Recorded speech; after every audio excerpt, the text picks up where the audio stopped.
Controversial topic. Controversial topic. Controversial topic. Get ready to be offended. Controversial topic. Get ready to be offended.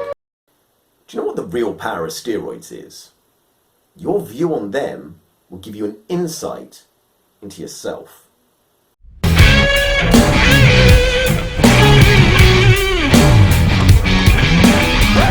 Preach!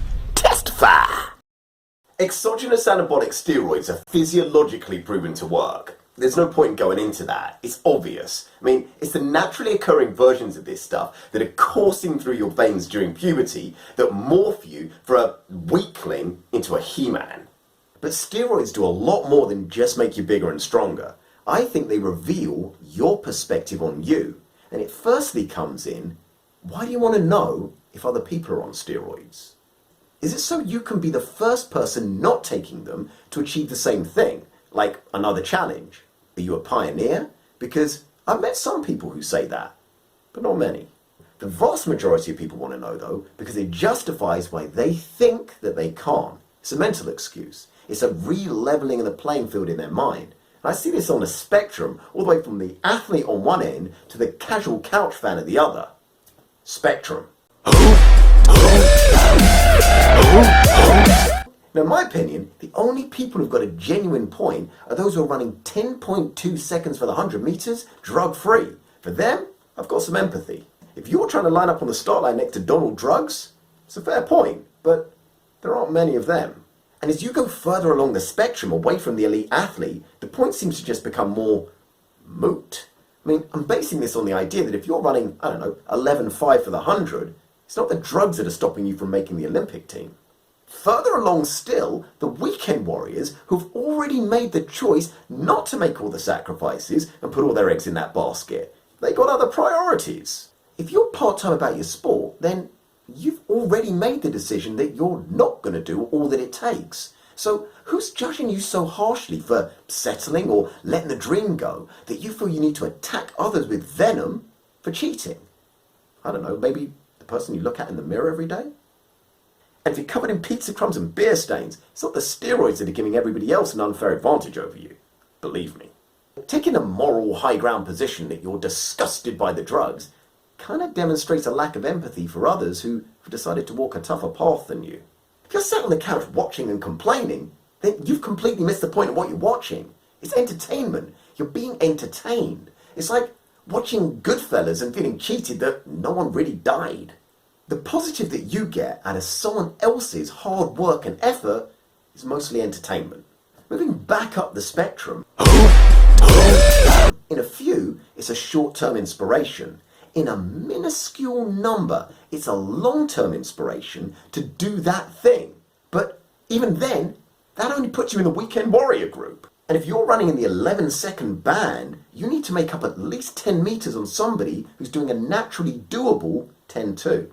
And every second that you waste thinking about drugs until 10-2 is valuable time you're wasting not solving limiting factors to get there. When Lance went on Oprah to explain what he had to do in order to win, I was disgusted with the level of entitlement that I heard and read from people. During the time that he was winning, people were inspired across the spectrum from ill to aspiring. Inspiration is a most precious gift. Inspiration is motivation given to you by someone else that costs you nothing. If his true competitors had a problem with it, they'd have vocalized it. They didn't. If you made a positive change in your life because of his influence, good for you. Be grateful. On the journey of life, if you're walking along starved of inspiration and then someone offers you an organic BLT sandwich, which temporarily gets you back in the right mindset, on the right course, and a better version of you, then you find out that the sandwich was really mass-produced, are you really gonna bitch? I mean, it helped you out when you needed it. What's the matter with you? What's the matter with you? People said that they felt betrayed and then they backslid in their efforts because Lance lied to them. Let's be honest though, the backsliding had nothing to do with them finding out about anything. It had to do with the fact that they didn't generate their own self-inspiration from it. Remember in my self-esteem video when I say others can build your self-esteem by saying nice things about you, but if they build it, they can take it away. If you build it, no one can touch it. It's the same with inspiration. If you rely on others to inspire you, they will fail you. If you rely on yourself to self-inspire, you'll never want for inspiration. It's the difference between, oh, I want to be Lance or Marion or Ben or whoever. You don't want to be them. Be grateful that you got temporary inspiration to get you further on your journey so that you could self-inspire yourself, because ultimately it's your journey that matters.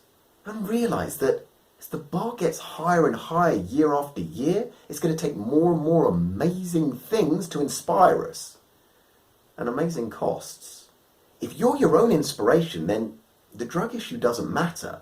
And if you aren't, then you're just getting entertained. So chill out, sit back, and just enjoy the show. And finally, I was asked whether I thought it was possible for someone to run 9.8 seconds drug-free.